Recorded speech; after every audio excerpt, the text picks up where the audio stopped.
I still remember the silence of that cabin, hidden deep in the woods, where the air felt heavier than the fog itself. The trees leaned too close, their branches scratching against the roof like fingernails on glass. Inside, the single lamp flickered against the wooden walls, casting shadows that moved when nothing else did. I had gone there to be alone, to escape the noise of the world. But the quiet was not what I expected.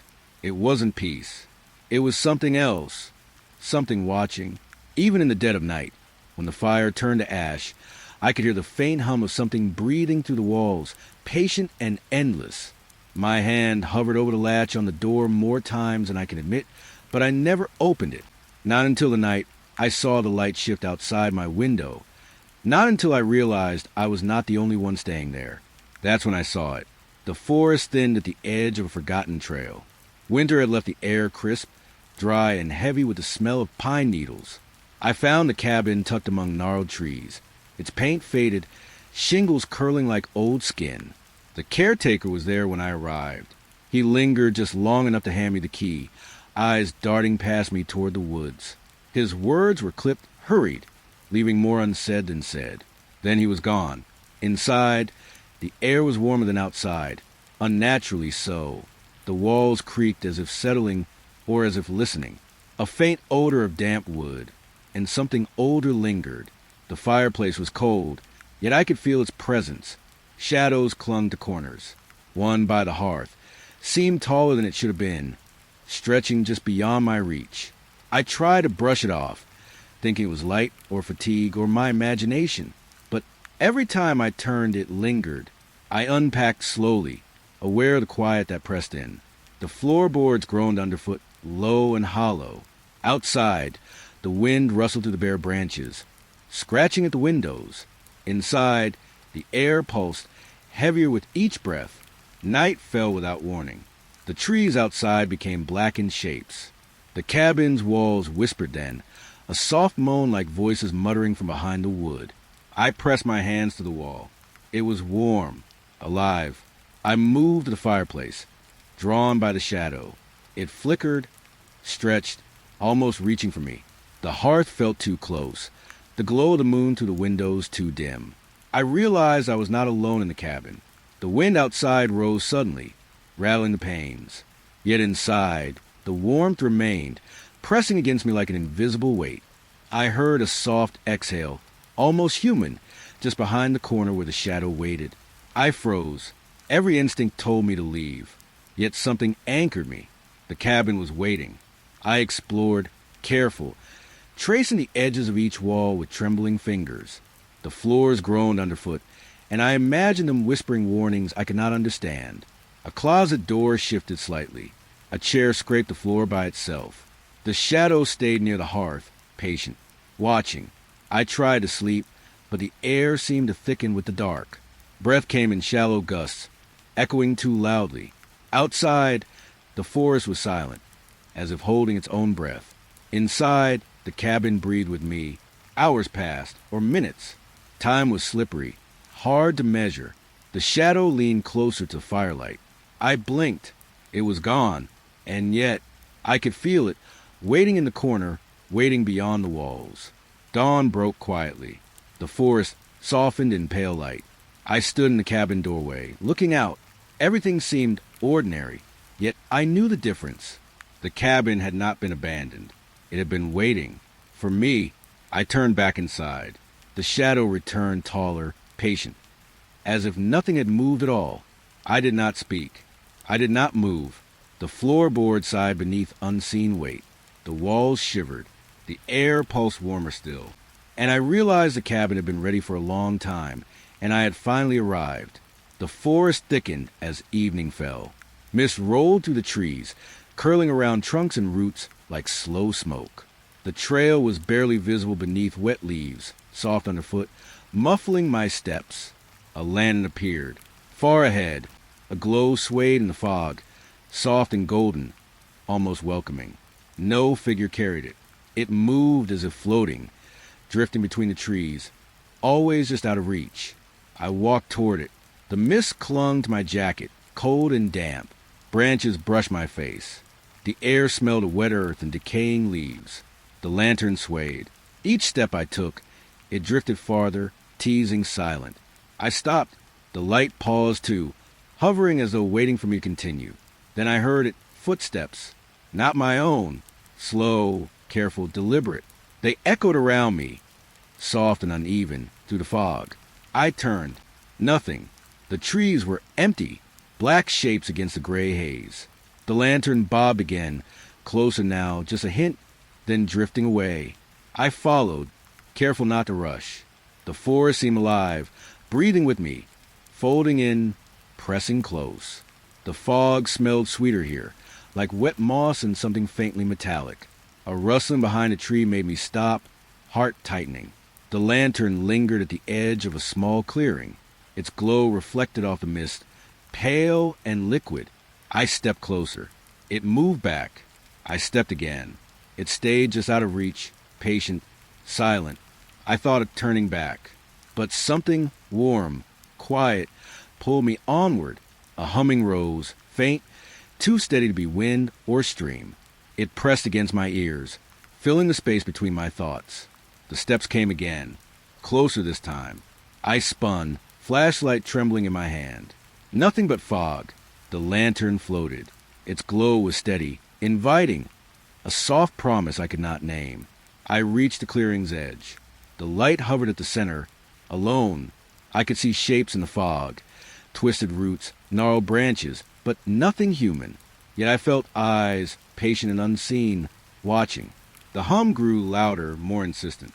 It threaded through the trees, curling around my neck like a breath. I want to call out, but my voice caught in my throat. A cold breeze brushed my cheek. I shivered.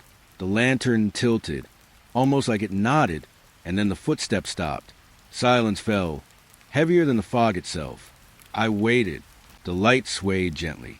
I felt the forest lean in closer. The mist seemed to pulse, soft fingers brushing at my ankles, my arms. The hum faded to a whisper. Then I realized I was not alone. Something mirrored me in the fog, a shape I could not define, just beyond the lantern's glow. It did not move, did not speak, just waited. I turned to leave. The lantern drifted a few steps with me, keeping pace, neither close nor far. The forest swallowed the sound of my feet. Branches scratched my arms. The air smelled sharper, colder, as if warning me. By the time I reached the trailhead, the lantern was gone. No glow remained, only fog, still and thick, pressing against the trees. Footsteps followed me back, but I could not hear them clearly, just a faint, irregular pattern beneath the mist. I stopped at the cabin door. The light from inside was warm, comforting, but the air smelled of wet leaves and something metallic, lingering on my jacket. I tried to shake it off. The fog seemed to cling to me still, a quiet promise, patient and waiting. Later, when the forest fell silent again, I thought I heard the lanterns hum far off, winding through the trees. I did not move toward it. I could not. It would wait, and I would know somehow that one day I might follow again. The cabin settled into night. Shadows stretched along the walls, tall and thin, brushing corners I hadn't noticed before. The floorboard sighed beneath my feet as I moved through the dim light. At the back of the cabin, I found it, a narrow door unlike any other. No knob, no hinges, nothing to suggest it could open, just a seam in the wood, black and silent. I pressed my hand against it. Cool, smooth, almost alive under my fingers. It hummed faintly, a low vibration that pulsed through my palm. A shiver ran up my arm. That night, the knocking began. Soft, slow, patient, from behind the door. Each tap a measured heartbeat, deliberate and distant. I froze.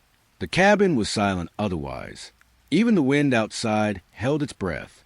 I pressed my ear against the wood. A faint exhale met me, warm and wet.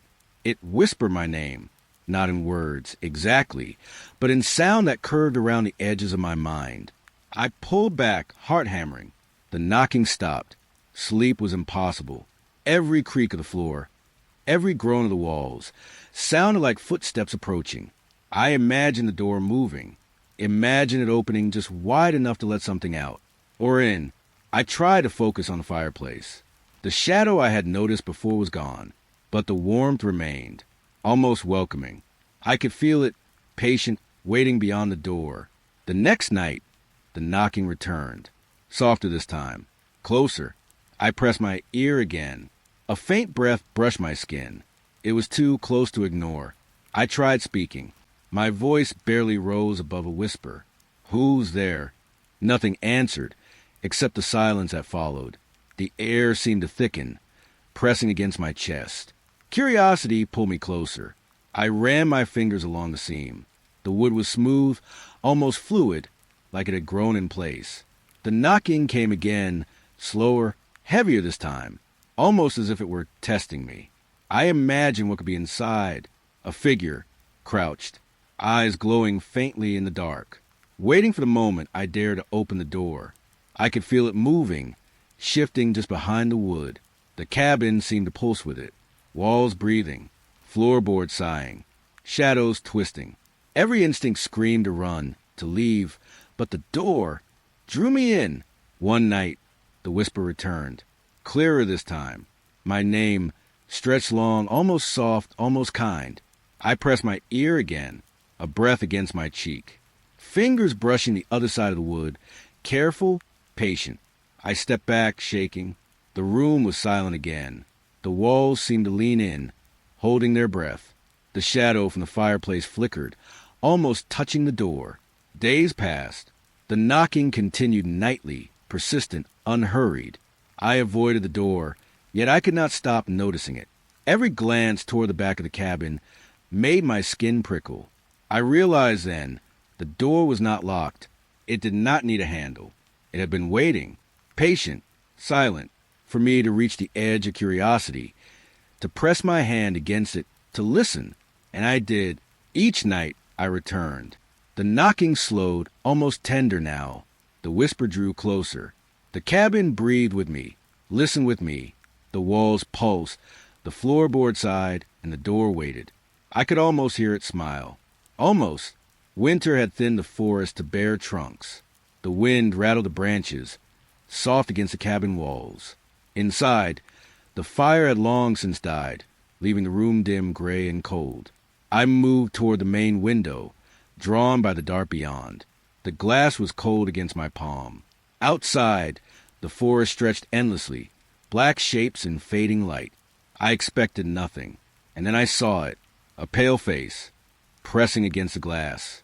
Hollow eyes, wide and unblinking. Skin like ash, almost translucent under the faint moonlight.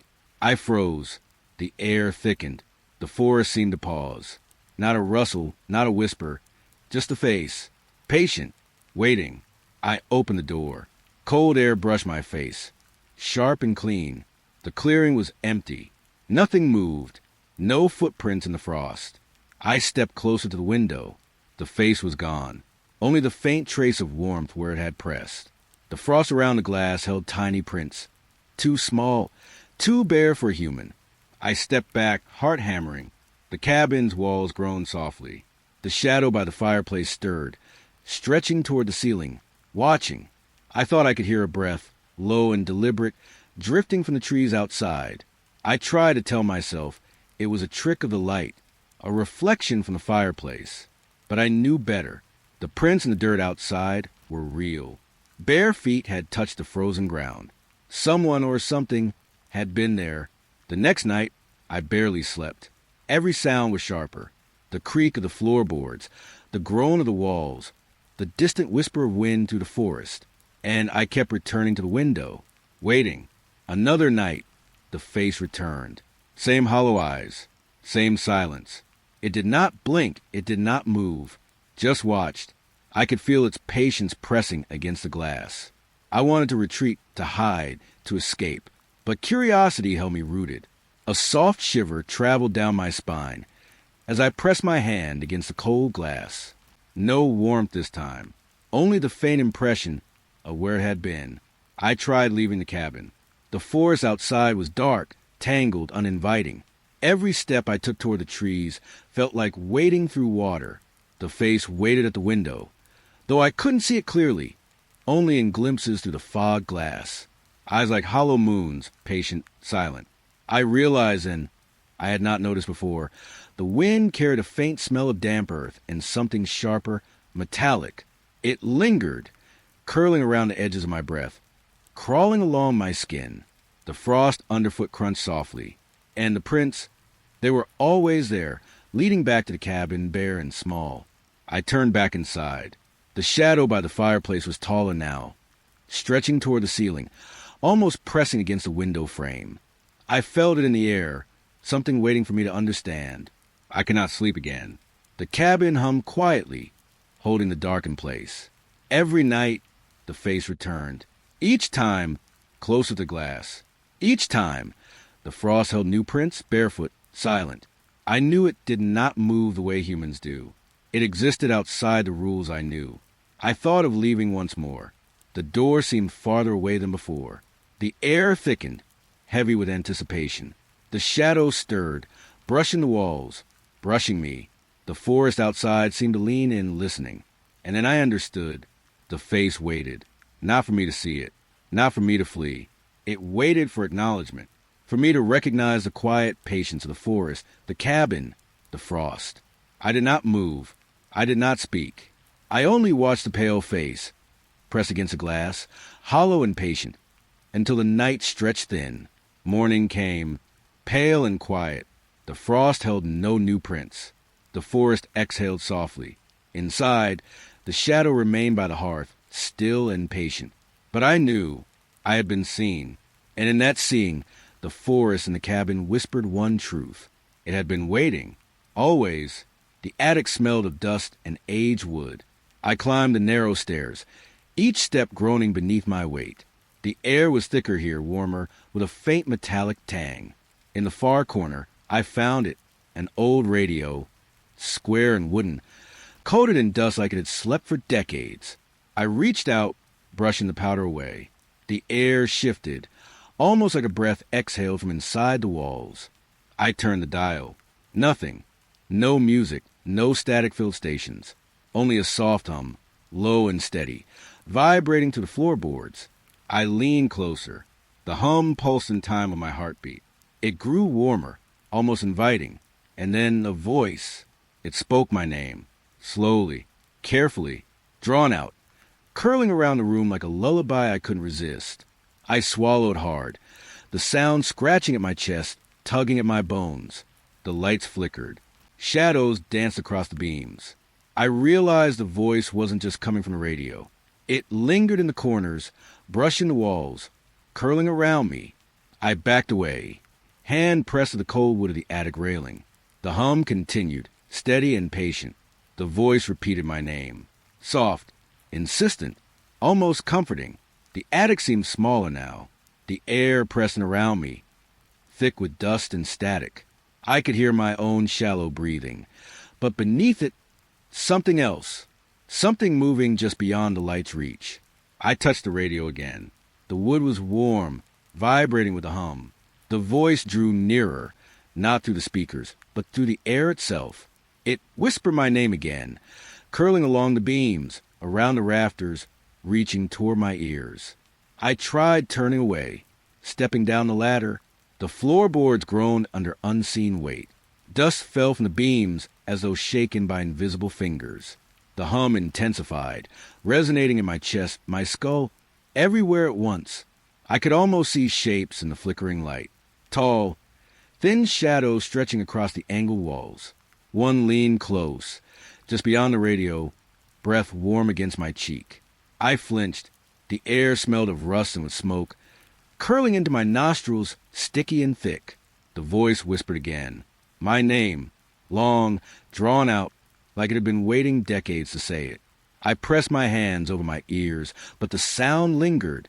Inside the radio, outside the radio, inside the walls. I stumbled back, heart hammering, nearly tripping on a ladder. The attic pulsed with that low hum, patient and steady. The shadows twisted, moving just beyond the flickering light, stretching across the floorboards. I realized then, the radio had not been dormant. It had been waiting. I reached for the ladder, moving quickly down. The hum followed, vibrating to the floor, curling along the stairs. The voice whispered again, a soft, breathy echo of my name. I could feel it brushing against my skin, weaving through my hair, settling in my chest. I nearly ran to the main floor. The lights in the cabin flickered again, shadows leaping along the walls. The radio sat silent when I glanced back. Dust motes danced in the air, but the voice had gone for now. I couldn't stop thinking about it. The warmth of the hum, the slow, deliberate way that spoke of my name, the way it lingered in the corners of the attic, patient and quiet, as if waiting for me to return. I left the attic door closed that night, but I could feel it calling still. A pulse in the air, soft and low. A hum beneath the floorboards, brushing at the walls. And the faintest whisper curling around the corners of the room. My name. I knew, somehow, it would wait for me again. The cabin smelled of cold wood and dust. The fire had long since died, leaving the hearth gray and empty. Moonlight spilled to the window, pale and hesitant, brushing the edges of the mantel. On it, a single photograph caught my eye. The cabin. The same one I had rented. But the trees, they were wrong. Twisted shapes. Shadows darker than they should have been, leaning toward the center as if alive. And at the edge of the frame, a figure, too blurred to make out, but there nonetheless. Its presence tugged at the air, pressing softly against the quiet of the room. I touched the photo, careful, as if my fingers might disturb something fragile. The glass was cold. The frame seemed heavier than it should be, almost resisting my hand. I stared at the figure, trying to focus, trying to imagine it away, but it lingered, patient, just beyond comprehension. That night, I placed the photo back on the mantel. The shadow by the fireplace shifted, stretching taller, leaning toward it. The cabin creaked under its own weight, or perhaps under the weight of attention. I could hear my own breath, shallow, uneven, filling the empty spaces. By morning, I noticed a subtle change. The figure in the photograph had moved, closer to the cabin door. I leaned in, heart tightening. The wood of the frame was cold against my lips as I whispered a question I did not expect an answer to. Why? Days passed, and each night the figure drew nearer. I dared not touch the photograph again, fearing what small movements might invite. The cabin felt smaller, pressing in from every angle. Shadows stretched along the walls as if leaning toward the mantel, toward the photo, toward me. The air smelled damp and metallic, curling around the corners of the room, brushing against my skin. Even the dust seemed to settle differently, heavier near the mantel, as though avoiding some unseen force. I tried to sleep. Impossible. Every noise echoed. A groan from the floorboards, a sigh through the walls, a rustle outside the window. And the photograph, it drew my gaze, over and over, like a heartbeat I could not ignore. One night, the shadow by the fireplace shifted closer than ever, a subtle pressure in the air, warm and persistent. I thought I could hear a breath, low and deliberate, brushing against the photo. My fingers twitched with the urge to touch it, to push it back to its place, to undo the movement I could not explain. But I did not. I could not. The figure was patient, slow, unhurried, drawing nearer with each day, silent as the frost creeping across the forest floor outside. I tried to leave the cabin for a few hours. The forest was cold, dark, and still. When I returned, the photograph waited on the mantel, unchanged. But I knew better. It had moved. I pressed my palm to the glass. A faint warmth met me, almost imperceptible, like a breath. The figure did not blur this time. It seemed sharper, aware, patient. Waiting. The air in the room shifted. The shadows pressed closer, curling along the walls, brushing at my arms.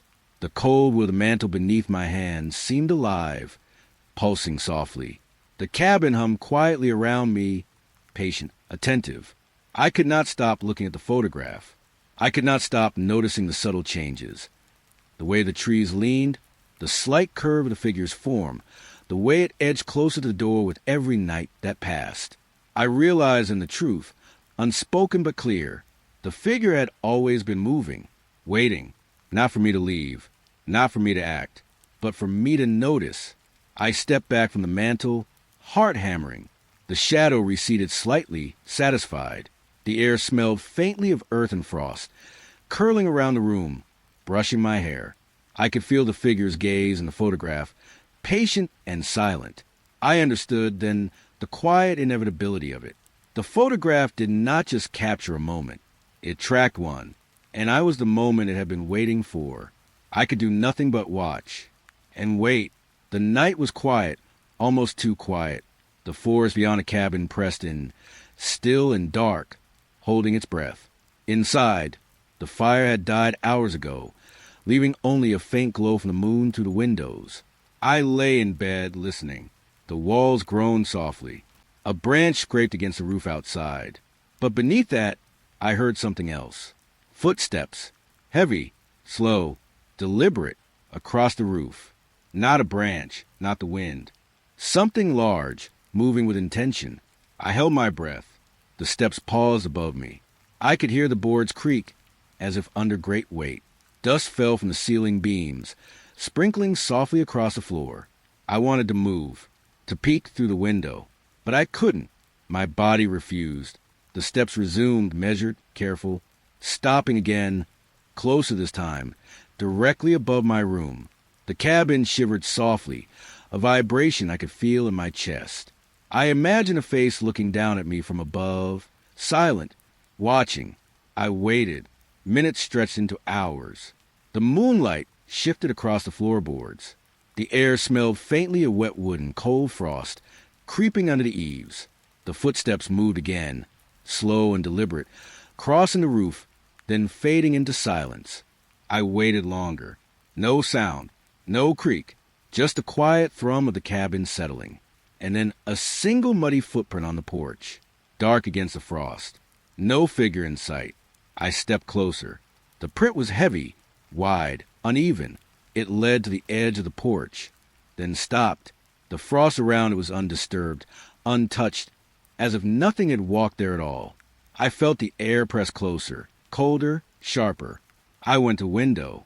The forest was empty, still. Branches hung motionless. No movement in the shadows.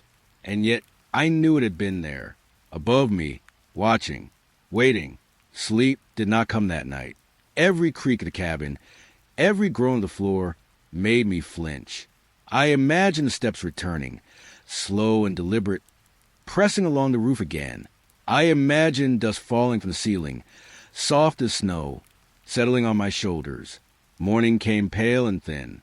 The frost had melted slightly. The footprint was gone, leaving only a faint depression where it had pressed. I could still feel its weight in the boards, a lingering pressure that refused to leave. I stayed close to the window, listening. The forest remained silent. The cabin walls held their quiet tension, and above, the roof remained still, but I could feel it waiting. Every night after I listened, the steps would return, slow, heavy, patient, always above, always deliberate. Never a glimpse, never a figure, just a sound and the weight pressing to the floorboards into my chest. I realized something then. It did not need to be seen to be present. Its intention was enough. The cabin carried it. The walls held it. The floorboards remembered every step. I stopped trying to see it. I stopped trying to follow the sound. All I could do was listen. Wait. The shadow by the fireplace shifted sometimes, small movements, almost imperceptible. I felt it echo the steps above, mirroring their patience. The cabin breathed with them. The forest listened. And I learned to hold my breath and let it pass. For now, the spare bedroom smelled faintly of mildew and cold wood. The window was cracked just enough to let a breeze curl in, carrying the forest scent. Wet leaves, frost, and something faintly metallic. I hadn't planned to spend time there, but something drew me in. An antique mirror leaned against the wall, warped, cracked, edges darkened with age. I caught a glimpse of myself and hesitated, the reflection wavering, like the glass itself breathed. I stepped closer. The air smelled heavier here, thicker, pressing around my chest. The reflection lingered slightly behind my movements, delayed, too deliberate, too aware. I turned my head. The reflection did not. I swallowed hard. The mirror's surface rippled subtly, catching the moonlight in odd, fleeting ways. I felt a faint shiver along my spine, cold fingertips brushing against the back of my neck. The forest outside whispered through the cracked window. That night, I returned, drawn by curiosity I could not name. The reflection moved again, a second too long behind me, a tilt of the head that I had not made. I froze. The mirror's edges darkened, shadows curling inward. I leaned closer, the floorboards creaking softly beneath my weight. The reflection smiled, a slow, faint curl of lips, and I did not. I pressed my hand against the glass. The surface was colder than the air around me, and a chill slid up my arm. I could feel the reflection watching from inside the mirror, patient and deliberate. The room seemed smaller, shadows leaning closer. I thought of stepping back, but curiosity anchored me. The wind pressed harder through the window, cold and damp, carrying the scent of wet pine and frost. The mirror rippled again, as though it breathed along with the cabin. I felt the warmth of something moving behind the glass. I could hear the cabin sigh, soft, low, almost deliberate. Floorboards whispered under imaginary weight. The shadow by the fireplace seemed to stretch toward the bedroom, elongating, almost reaching. I pressed my palm to my chest, trying to calm my breath, trying to convince myself it was imagination, but the reflection remained. Patient, watching, and smiling. I backed away slowly. The mirror warped my reflection further, exaggerating movements I did not make. I stepped toward the door, but the air pressed against me, thicker, warmer, as if something followed. I could feel it brushing my back, curling along the floorboards, settling into the cracks of the walls. The night stretched on. I could hear faint footsteps outside the room, soft and deliberate. Dust shifted along the floorboards, carried by some invisible weight. The wind whispered against the cracked window, carrying a faint metallic scent, cold and sharp. And the reflection smiled. I dared not sleep. The mirror dominated the corner of the room, silent, patient, stretching the shadows toward me. I imagined its eyes moving independently, tracking every motion, every shallow breath. The air was thick with the sense of being observed. Morning came pale and thin. The mirror remained silent, but I could feel it watching, even without movement. The shadow by the fireplace had receded slightly, but only just, leaving the air heavy with memory. The forest exhaled faintly outside, wet and still, holding its breath with me. That evening, I returned again. The reflection tilted its head slightly before I moved.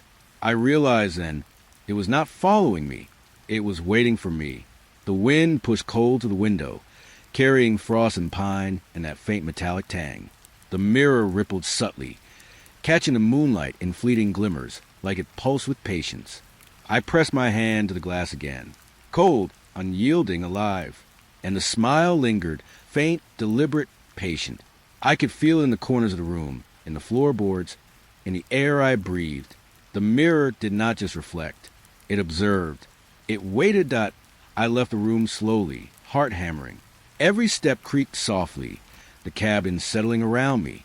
The reflection remained patient, knowing, smiling, and I realized it would be there whenever I returned, always waiting. The forest was quiet, almost unnaturally so. Frost crunched underfoot, soft and muted, as I walked along the narrow trail. The air smelled of pine sap, wet earth, and something faintly metallic, curling around my lungs with each breath. Then I heard it a hum, soft, steady, almost human, but wrong. Too consistent to be wind, too deliberate to be anything living I had ever known. I stopped. The hum pulsed through the forest, vibrating along the trees, curling into the soil beneath my boots. It pressed at my ears, brushing along the nape of my neck. Threading through the quiet, I followed. The mist curled around the trees like slow smoke. Branches brushed my arms. Frost clung to my shoes. The humming rose slightly, persistent, patient. I walked deeper. The air grew colder, sharper. The light thinned, gray and uneven. Shadows stretched long, leaning toward the sound, echoing it. Then I saw them, wooden figures, carved crudely, roughly, dozens of them, standing in a clearing.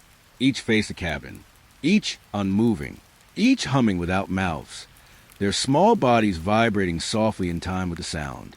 I froze. The hum pulsed through me, pressing against my chest, curling along my spine. The figures were silent, yet the tune filled the forest. It was not wind, not animal, not human.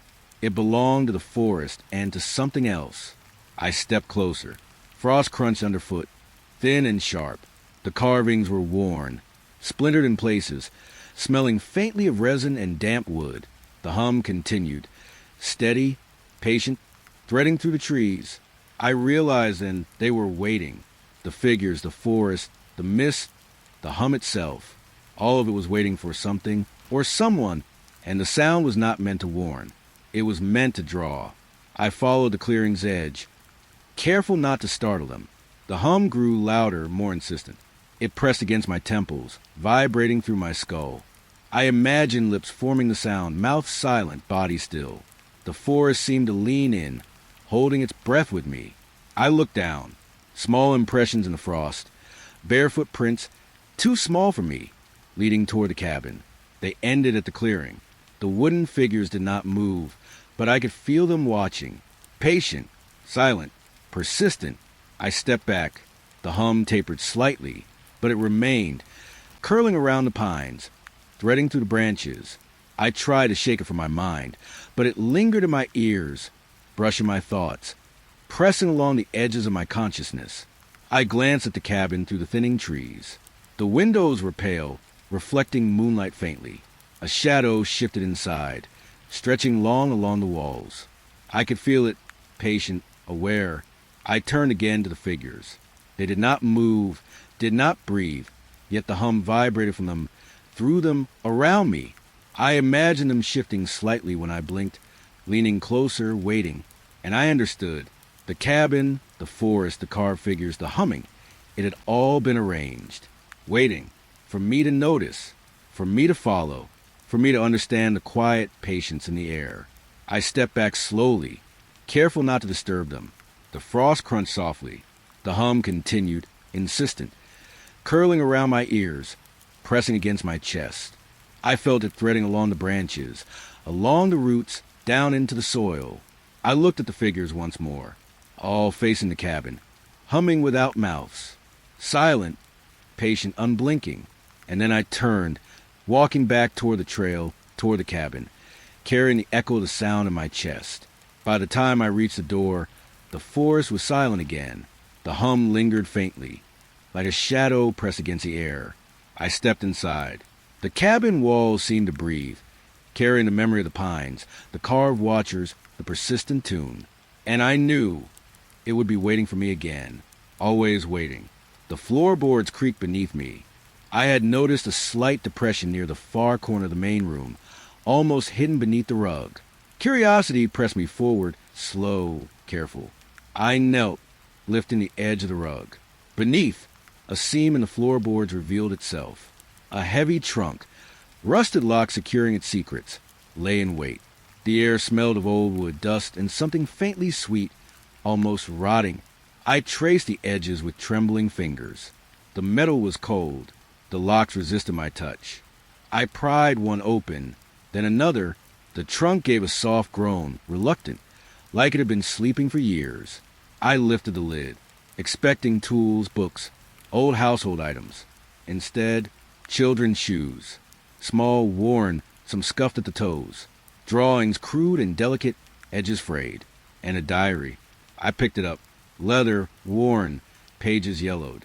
The handwriting was frantic, looping, curling over itself, as if the author had been shaking with fear. I opened it. The entries spoke of a presence, a spirit that moved between walls, never sleeping, never gone. It lingered, patient, aware. The words trembled on the pages, pulling me closer, urging me to read further. The last page ended mid-sentence. And then, it wants us quiet. A shiver ran up my spine. The air grew heavier, warmer, almost sticky. I could feel the walls leaning and listening. The cabin sighed softly, as if acknowledging the words. I placed the diary back in the trunk. The shoes, the drawings, seemed to press faintly against the lid, as if reluctant to remain hidden. I could hear a faint scrape beneath the floorboards, almost like tiny fingers shifting, testing the boundaries. I stepped back. The air pressed closer. The floorboards groaned, soft, deliberate, like measured breaths. I could feel it waiting beneath me, patient, observing. I knelt again, peering into the trunk. The shoes were too small for me.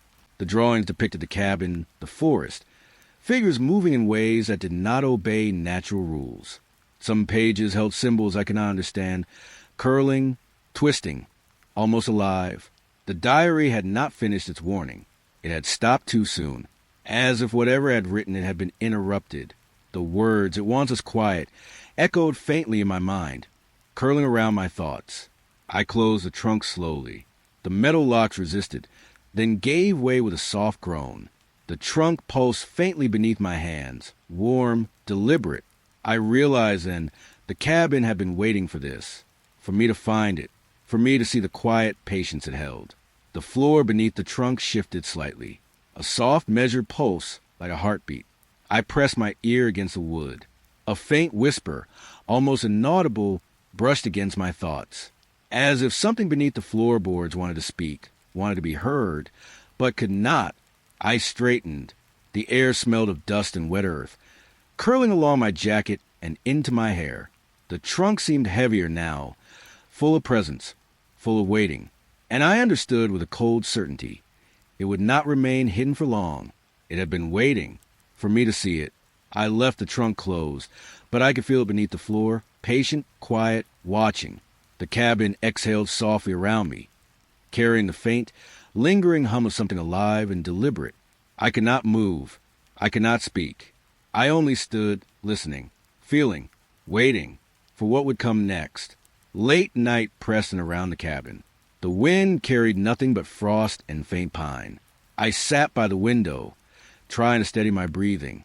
Then a soft knock. Measured, patient. I froze. The cabin hummed quietly, walls creaking with the weight of silence. Another knock, slower this time. A voice followed, familiar, impossible. My brother's voice, though he lived hundreds of miles away. "Axa?" I pressed my hands to the glass, heart hammering. No figure waited outside, only frost, shadows, and the hush of the forest. I whispered his name back. The voice repeated it, softer now, slower, deliberate. I could feel it brushing the edges of my mind, curling around my thoughts. I stepped closer. The porch remained empty, yet the air carried warmth, faint and patient, like a breath pressed against my cheek. The knocking continued, gentle, urging. I wanted to run, but something soft, insistent, held me. It waited, patient, lingering. By morning, the snow-covered porch showed no footprints. The air smelled faintly metallic, curling around my jacket and into my hair. The cabin seemed to pulse with quiet attention, and I knew the voice had been waiting, not just outside, but in the walls themselves. The chimney filled the room with smoke. No fire burned. The haze curled around the walls, thick and gray, pressing against the furniture. Shadows shifted within it, twisting, curling into shapes that almost resembled humans. One leaned close to me, bending impossibly, whispering without sound. I felt breath across my cheek, warm and deliberate. My eyes burned. The smoke thinned, then swirled, leaving ash handprints on the walls. Fingers, delicate, uneven, pressed across the wood like memory. I coughed softly. The air smelled faintly of rust and frost, curling through the cabin. I could hear the walls settling, groaning under some invisible weight. The shadows lingered in the corners, patient, deliberate. I stepped back. The fireplace pulsed faintly, a warmth that did not come from fire. The air pressed close, carrying the hum of movement I could not see. I realized then, every shadow, every whisper, every curl of smoke was waiting, patient, silent, and aware, in the forest, hidden by vines and frost. I found a stone well. Cold air rose from it, curling around my breath. I leaned over, peering into the water. It reflected the cabin, not my own face, but the cabin. Then the reflection changed. Someone stood in the doorway, still, silent, waiting. I spun to look at the real cabin. Empty. The door opened just slightly. No one inside. The frost crunched underfoot as I stepped back. The forest was still, yet the reflection remained. Patient, watching. I could feel it pressing along the edges of my thoughts. The air smelled faintly metallic and damp. The well seemed to breathe, slow, deliberate, holding its secret.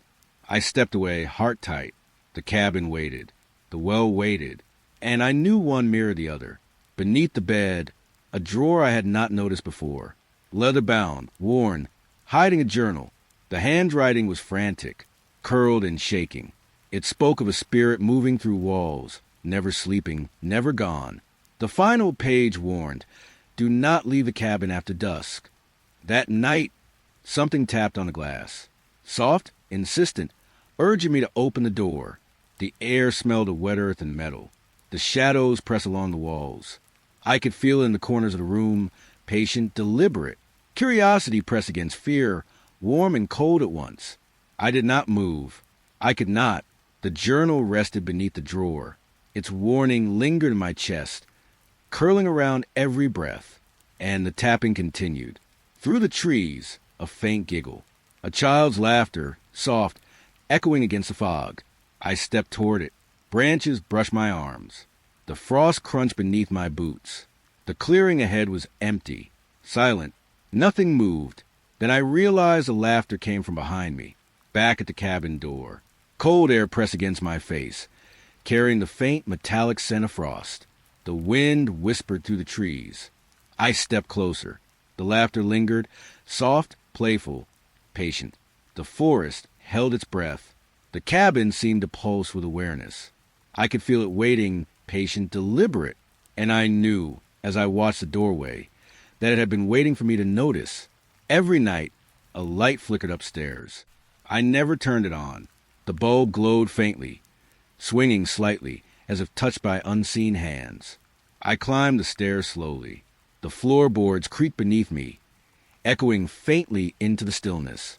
The air smelled faintly metallic and damp, curling along my jacket, brushing my skin. I reached the top. The bulb swayed, casting long shadows that leaned along the walls. A shape darted past the corner of my vision. Shallow, deliberate breathing echoed in the room, quick and soft. I froze. The shadows seemed to linger, patient, waiting. The air pressed against me, warmer than the cold night outside, heavy with presence. I stepped closer. The light swayed again. The shape darted back, then disappeared. Only the hum of the bulb and the faint creak of the boards remained. I realized then that the cabin itself was watching. The upstairs light was more than a bulb. It was a signal, patient, deliberate, holding its breath. I backed away slowly. The shadow did not move. The air smelled faintly of wet earth and frost. I understood, without moving, that it would be waiting again. A coat hung by the door. Old, heavy, damp. I had never seen it before. I touched it, cold and wet, clinging faintly to my fingers. The air carried a faint smell of rain and wood smoke. That night, I awoke to dripping water across the floorboards. The coat was gone. The shadow by the fireplace stirred, stretching, curling along the walls. I followed the sound. The cabin was silent otherwise. The coat had vanished into the air itself, leaving only dampness in its place. I could feel it brushing the floorboards, patient, deliberate, unseen. I stepped back. The air pressed closer, cold and still, heavy with anticipation. The cabin seemed to lean in, listening, waiting. I did not sleep again. The coat would return, though I could not see it. Its presence lingered, patient, deliberate, brushing against the edges of my consciousness. At the far edge of the clearing, I saw it, a tall figure, motionless among the frost. It did not move closer. It did not shift. It only stared. Each night it returned, nearer than before, patient, still, waiting. The night it reached the porch, the cabin walls trembled. A deep, hollow hum vibrated through the floorboards and beams. I could feel it in my chest, heavy, deliberate. I watched from the window. The figure did not blink. Its presence pressed against the air, curling along the cabin's walls. I could feel the shadow by the fireplace, leaning, stretching toward the figure, attentive. I stepped outside once, heart hammering. Frost crunched beneath my boots. The figure did not move. It waited. Each night I listened. Each night I felt its gaze pressing against me. The forest exhaled around it, patient, deliberate. and the cabin held its own breath. The stairs creaked each night, slow, measured, deliberate. I waited, listening, heart tight. Then I opened my door. The hall was empty. Nothing moved. Only the floorboards whispered beneath unseen weight. Dust shifted along the boards. Faint outlines of feet formed, pointing toward my room. Small, deliberate, patient. I pressed my palm against the wall. The air smelled faintly of earth and metal, curling along my sleeves. The shadows leaned in, stretching long across the hallway. I dared not move. The stairs groaned again, soft, deliberate, echoing like slow breathing. I could feel presence, patient, pressing to floorboards and into the walls. I understood, without seeing, that the cabin itself remembered. The attic door opened by itself. Inside, a faint candle burned, flames small and flickering. No air moved, yet the light swayed. I climbed slowly. The beams above cast tall shadows, twisting and long. The candle went out just as I reached the top. Darkness pressed against me. Warm, close, deliberate. I could feel breath against my cheek. Soft, shallow, waiting. The attic smelled faintly of smoke and wet wood. The air hummed softly, pressing along my shoulders. I stepped back. The candle remained extinguished. Shadows leaned in. Floorboards groaned beneath unseen weight. The cabin held its breath. Patient, deliberate, waiting. I did not speak. I could only listen and feel it waiting. Behind the cabin wallboards, I discovered bundles of letters. Old, yellowed, brittle. I pulled one free, careful not to tear it. Each described the same terror. The thing in the woods is patient. Words curled along the page, pressing into my thoughts. The final letter, signed with my name, decades old. I pressed the paper to my chest. The air smelled faintly of dust and damp earth. Shadows shifted along the walls, stretching, patient, deliberate.